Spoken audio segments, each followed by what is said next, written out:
I love you সোনা। থাপ্পড় চিনস? ওই যে দেখো ওদিকে কি। যখনই অন্যদিকে তাকিয়েছে গালে একটা চুমু দিয়ে দিয়েছি দৌড়। ওই দাঁড়া, আজ তোর একদিন কি আমার যতদিন লাগে, তুই দাঁড়া। ওর কথা কে শোনে? আমি মায়ের না খাওয়ার ভয়ে দৌড়াচ্ছি, সব শক্তি দিয়ে দৌড়াচ্ছি, কিন্তু পায়ে কোনো শক্তি নাই। মেয়েটা ধরলো আমাকে, ধরিয়ে একটা থাপ্পড় দিল। কিন্তু একটা জিনিস বুঝতেছি না, ওই আমাকে থাপ্পড় মারতেছে, আমার কোনো রাগ বা কান্না আসতেছে না, শুধু হাসি পাচ্ছে। মেয়েটা যেই না জুতা দিয়ে আমাকে মারবে তখনও চোখ খুলে দেখি ভাতিজা কাতুকুতু দিচ্ছে। আমার চোখ খোলা দেখেই দিয়েছে এক দৌড়। যাক বাবা, বাঁচা গেল। জুতার মার খাওয়া থেকে বাঁচলাম। দেখছেন আমার কি ফাঁটা কপাল। স্বপ্নের মধ্যেও থাপ্পড় খাই আমি। অনেক অনেক অনেক দুঃখিত, কারণ এখন আমার পরিচয় দেওয়াই হয়নি। আমি হলাম মোহাম্মদ সুজন হোসেন, বাবা মায়ের 2 নম্বর পুত্র। আসলে আমরা 3 বোন 2 ভাই। ইন্টার পরীক্ষা দেওয়ার পর আর পড়ার ইচ্ছা হয় নাই, তাই আর পড়িও নাই। আর কিছু বলা যাবে না, ক্ষুধা লাগছে। ফ্রেশ হয়ে খেতে গেলাম, তো প্রতিদিনের মতো আজকেও শুরু হলো। তা তুই তো পড়ালেখা করলি না, কোনো একটা কাজও করিস না, তো করবিটা কি তুই? চিন্তা নাই, কাজ এমনিতেই আমার কাছে আসবে। চুপ কর বেয়াদব। আমি আর কোনো কথা না বলে চুপচাপ খেয়ে দিয়ে চলে আসলাম বন্ধুদের সাথে আড্ডা দিতে। সারাদিন আড্ডা দিয়ে বাড়িতে এসে খাওয়া দাওয়া করেই শুয়ে পড়লাম। পরদিন সকালে উঠে ফ্রেশ হয়ে খাওয়া দাওয়া শেষ করে যখনই বাড়ির বাইরে যাব, তখনই কোথা থেকে যেন আমার আব্বুর এক বন্ধু আসলো। কেমন আছো? জি ভালো আছি, আপনি কেমন আছেন? এই তো বাবা, ভালোই আছি। তোমার জন্য একটা সুসংবাদ আছে। কি এমন সুসংবাদ আঙ্কেল? তোমার জন্য একটা কাজের ব্যবস্থা করেছি। সত্যি? মেজাজটাই খারাপ করে দিল, তবে কথা বললাম খুশি হওয়ার ভান করে। আচ্ছা, কালকে তোমাকে নিতে আসবো। এখন কোথায় যাবে যাও। জি আঙ্কেল। পরে তিনি আব্বু আম্মুর সাথে কথা বলে চলে গেলেন। আমি সন্ধ্যায় বাসায় যাওয়ার পরে, কালকে তোকে ঢাকায় যেতে হবে। ঢাকায় আবার যাব কেন? ওখানেই তোর কাজ করতে হবে। তা ঠিক আছে, কিন্তু কাজটা কি? সব সময় একটা মেয়ের সাথে সাথেই থাকতে হবে। কেন, দেহরক্ষী নাই তার? আছে, কিন্তু দেহরক্ষীটার স্বভাব ভালো না।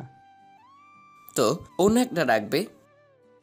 অনেক শক্তিশালী, তাই ওই দেহরক্ষীই থাকবে। তুই শুধু ওই মেয়ের সাথে সাথেই থাকবি, যা বলবে তাই শুনবি। আচ্ছা, তাই করবনি। আব্বুর মুখের উপর কথা বলার সাহস নেই। পরদিন সকালে খাওয়া দাওয়া করে সবার থেকে বিদায় নিয়ে আমি আর আমার আব্বুর ওই বন্ধু বেরিয়ে পড়লাম। আমাকে যেই মেয়ের পিছু পিছু ঘুরতে হবে সে নাকি এবার ইন্টারে পরীক্ষা দিল, মানে আমার থেকে 1-2 বছরের ছোট। রাতে আমরা পৌঁছে গেলাম সেই বাড়িতে। বাড়ি তো নয়, যেন একটা রাজমহল। তোমরা চলে এসেছো? হ্যাঁ ভাই, চলে আসলাম। আর এই হলো সুজন হোসেন, যার কথা বলেছিলাম। আর সুজন, এ হলো তোর স্যার। আসসালামু আলাইকুম স্যার। ওয়ালাইকুম আসসালাম। কেমন আছো বাবা? জি ভালো, আপনি কেমন আছেন? ভালো আছি। আর আমাকে স্যার নয়, আঙ্কেল বলে ডাকবা। কিন্তু আপনি তো আমাকে বেতন দেবেন, তাই আঙ্কেল বলাটা ঠিক হবে না। ওইসব বাদ দাও, তুমি আমাকে আঙ্কেল অথবা চাচা বলে ডাকবা। জি, তাহলে আমি চাচা বলেই ডাকবো। আর উনি হলেন আমার স্ত্রী, একে তাহলে চাচি বলেই ডাকবা। জি আচ্ছা। তারপর সবার সাথে পরিচিত হয়ে খাওয়া দাওয়া করে আমার জন্য যেই রুম বরাদ্দ ছিল ওই রুমে চলে আসলাম। রুমটা অনেক সুন্দর করে সাজানো, মনে হচ্ছে আমি কোনো অতিথি, তাই এভাবে সাজানো আছে। যাই হোক, অত ভেবে আমার কাজ নেই। এখন একটা ঘুম দিব, কখন উঠবো তা পরে দেখা যাবে।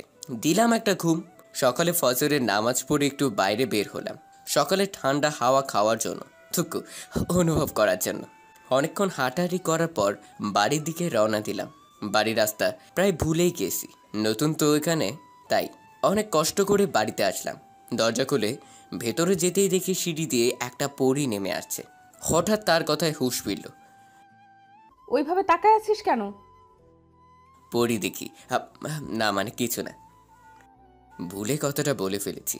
সঙ্গে সঙ্গে দিল একটা থাপ্পড়, তারপর বলতে লাগলো, ওই হাবলা, অমন করে তাকায় আছিস কেন? অপলক দৃষ্টিতে তাকিয়েই আছি। আর তাছাড়াও মেয়েদের কাজই তো ভালো ছেলেদেরতে বকা দেয়া। ওই কথা বল, নয়তো আবার একটা থাপ্পড় খাবি। ওই থামেন, আমি কি এমন করলাম যে আমাকে থাপ্পড় মারলেন? আমার দিকে ওইভাবে তাকিয়ে আছিস কেন তো? সুন্দর কিছু সবাইকে আকৃষ্ট করে, যা আমাকেও করেছে। একটা পরী দেখছিলাম। হয়েছে হয়েছে, আর বলা লাগবে না। মনে হয় লজ্জা পাইছে, গাল দুইটা লাল হয়েছে। আসলেই পেতনিদের কিছু বলতে নাই। ওই কি বললি? আমি পেতনি? তোর বউ পেতনি হবে, যা। ওই তোরা থাম, কি শুরু করলি? দেখো না মা, ছেলেটা আমাকে পেতনি বলছে। ও তো এমনি মজা করে বলছে। যা তুই ঘরে যা মা। আচ্ছা মা, আমি ঘরে গেলাম। বলেই পেতনিটা থুকু পরীটা চলে গেল। আচ্ছা চাচি, আমি কি এই মেয়ে কাজ করতে এসেছি? হ্যাঁ, তা চাচি, ম্যাডামের নাম যেন কি? ওর নাম রাবেয়া। ও, আমার প্রিয় নামগুলোর মধ্যে একটাও না।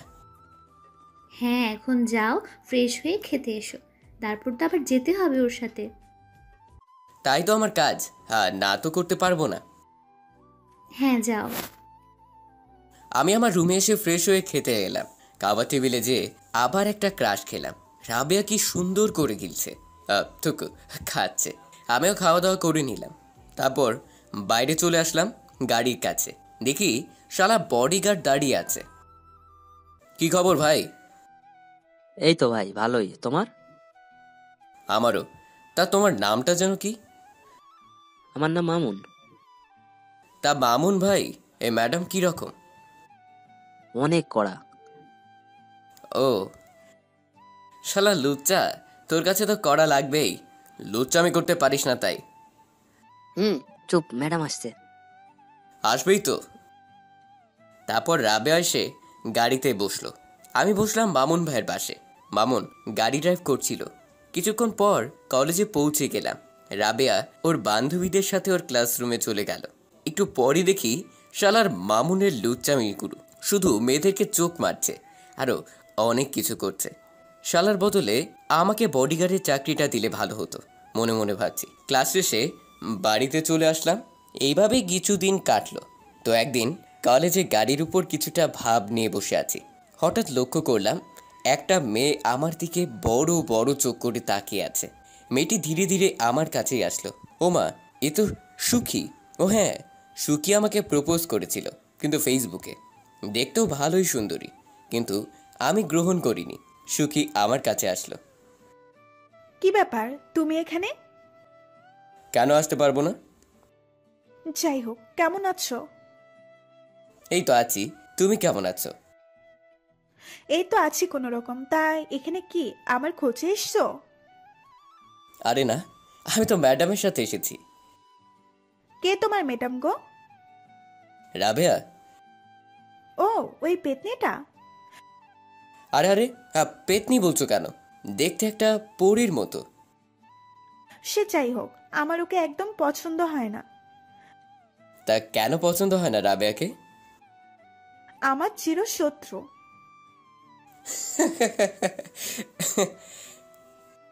হাসো কেন? মেয়েরাও আবার শত্রুতা করে? হুম বাসা যাবে না?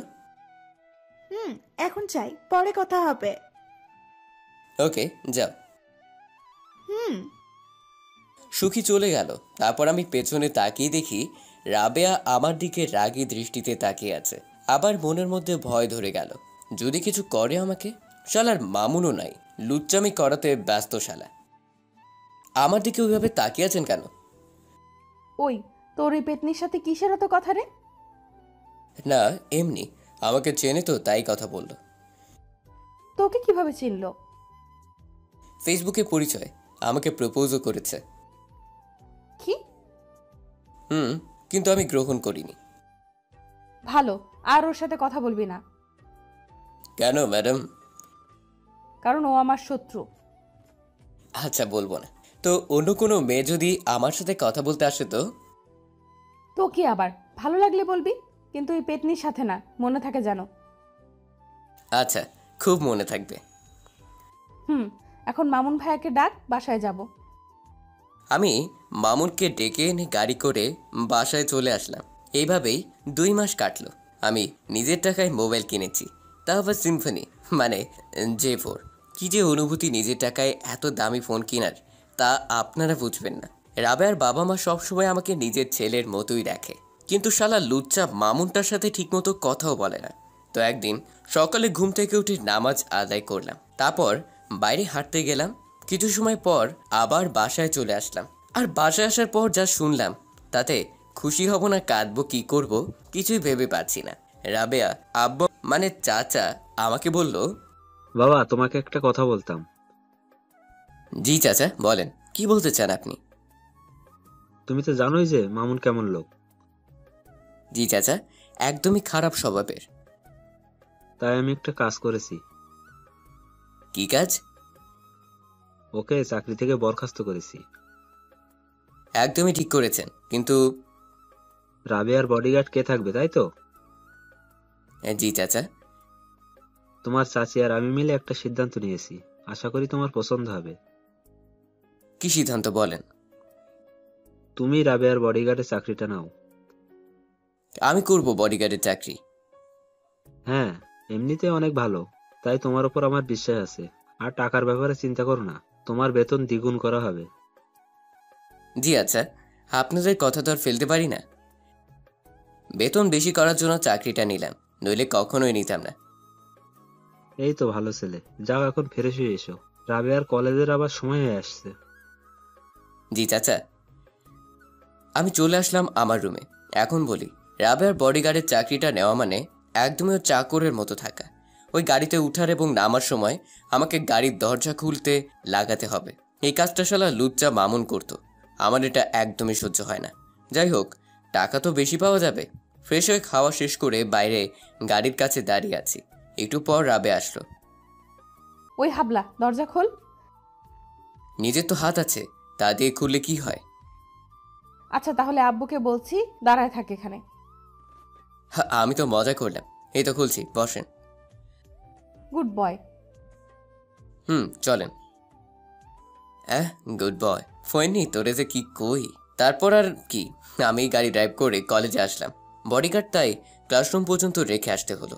আপনারা কি ভাবছেন আমি বডিগার্ডের বিজয়ের মতো সব কিছু মিলিয়ে কাপড় পরেছি? আরে ভাই, আমি যেই রকম করে কাপড় পরি ওইভাবেই আছি।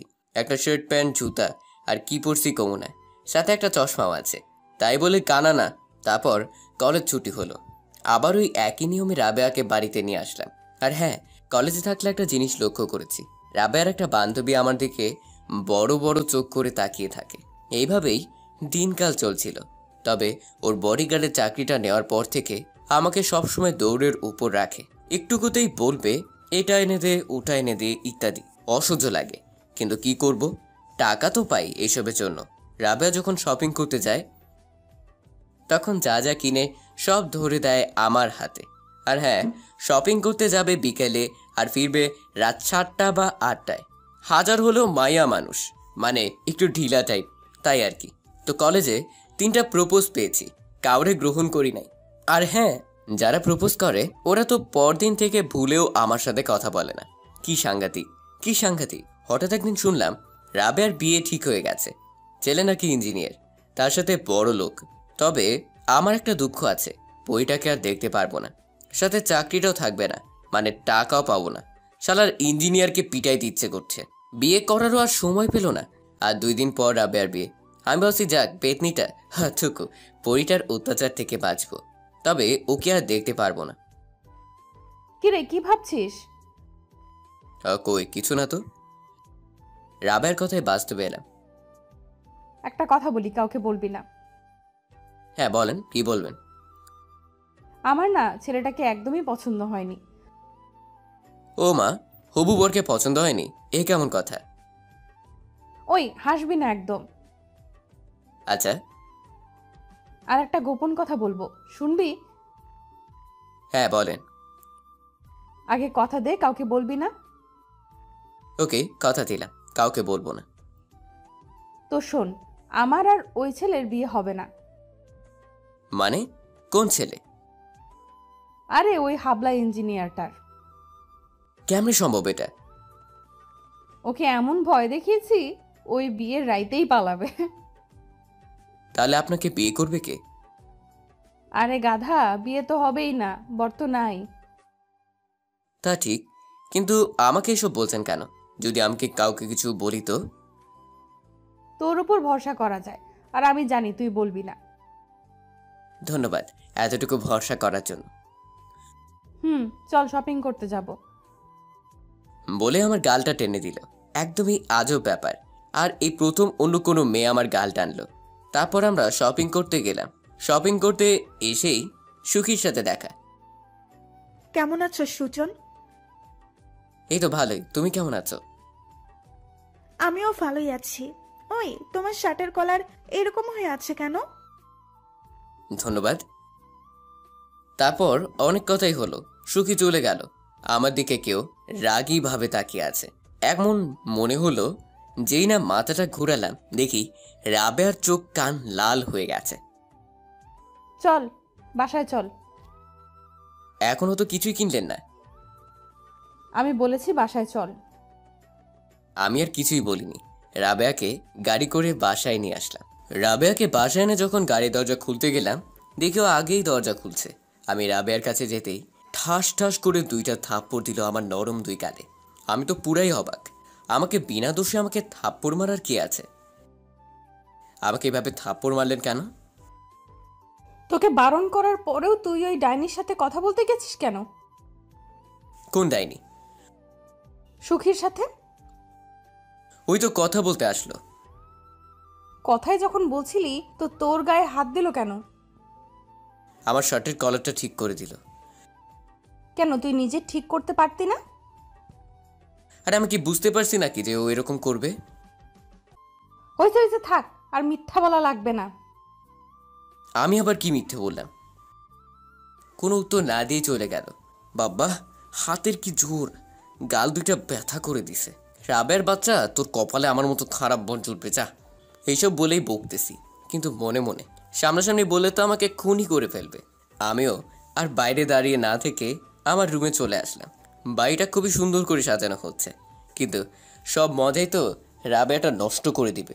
ওর তো বিয়েই হবে না। যাই হোক, আমার তাতে কি, আমি তো শুধু খাবো। পরদিন সকালে ঘুম থেকে উঠে নামাজ পড়ে বাইরে হাঁটতে গেলাম। তারপর সময় মতো আবার বাসায় ফিরে আসলাম।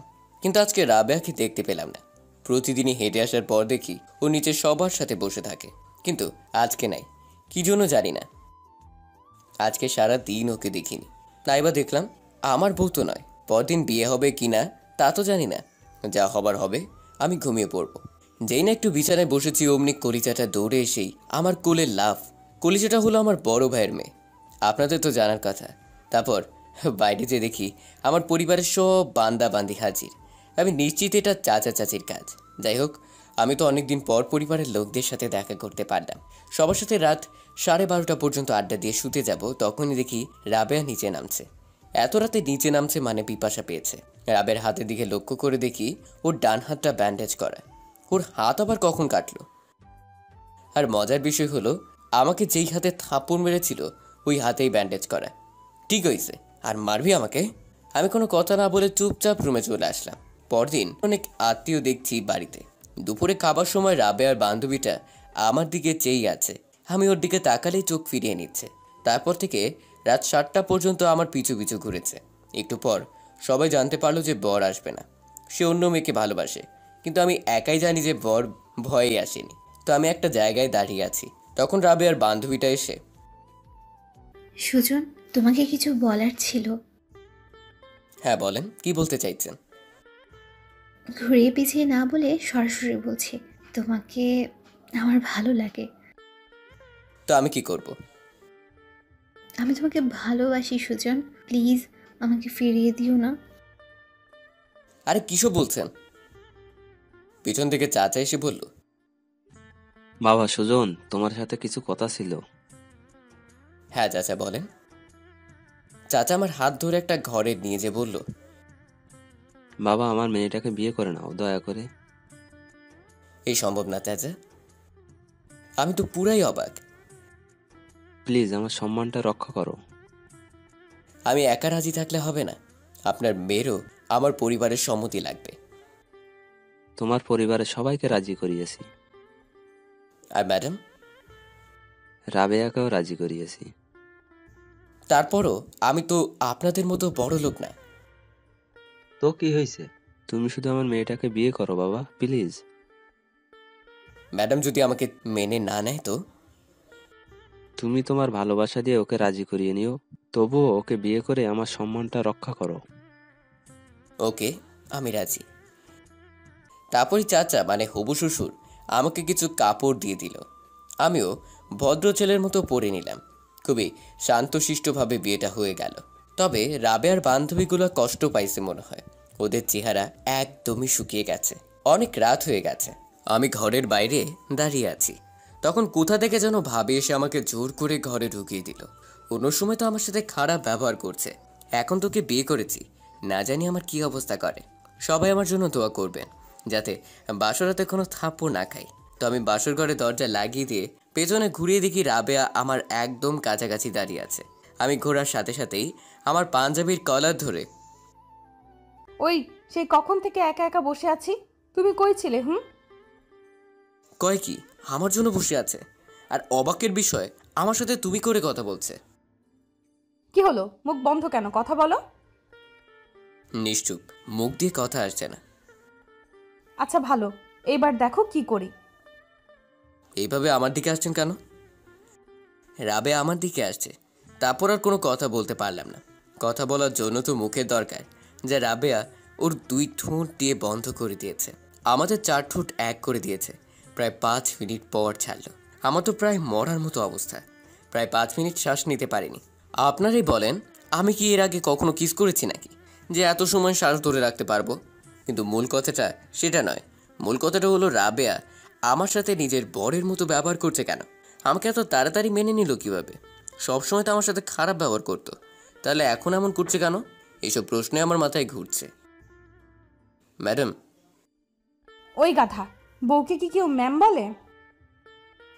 দেখি আপনার শরীর ঠিক আছে কিনা। রাবেয়ার কপালে হাত দিলাম, কিন্তু না, ও তো ঠিকই আছে। ওই, আমার কিছু হয়নি, আমি ঠিকই আছি। তো আমার সাথে এত ভালো ব্যবহার কেন করছেন? ও মা, নিজের বরের সাথে ভালো ব্যবহার করব না তো কার সাথে করব?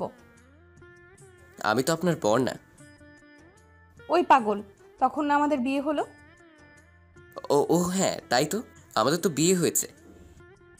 রাবেয়ার আচরণে আমি ভুলেই গেছি আমার বিয়ে হয়েছে রাবেয়ার সাথে। তাহলে? না, কিছু না।